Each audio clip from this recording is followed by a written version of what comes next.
കഴിഞ്ഞ ദിവസം യു.പിയിൽ യോഗി നടത്തിയ പ്രസ്താവനയെ തുടർന്ന് സംഘർഷം പൊട്ടിപ്പുറപ്പെട്ടിരിക്കുന്നു.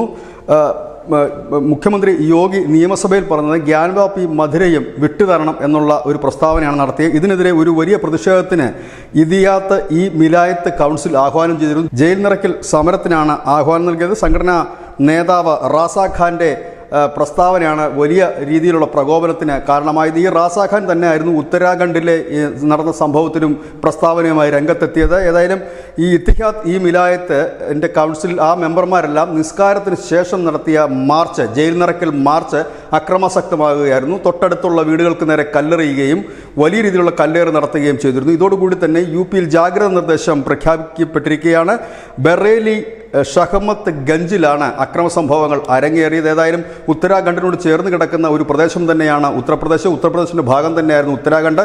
അപ്പോൾ ഈ ഉത്തരാഖണ്ഡിലും ഉത്തർപ്രദേശിലും ഇപ്പോൾ നടക്കുന്ന സംഭവ വികാസങ്ങൾ ആസൂത്രിതമാണ് എന്ന് തന്നെയാണ് പോലീസ് കരുതുന്നത്. അതുകൊണ്ട് തന്നെയാണ് ഒരു ജാഗ്രതാ നിർദ്ദേശം പുറപ്പെടുവിച്ചിരിക്കുന്നത്. News India Malayalam.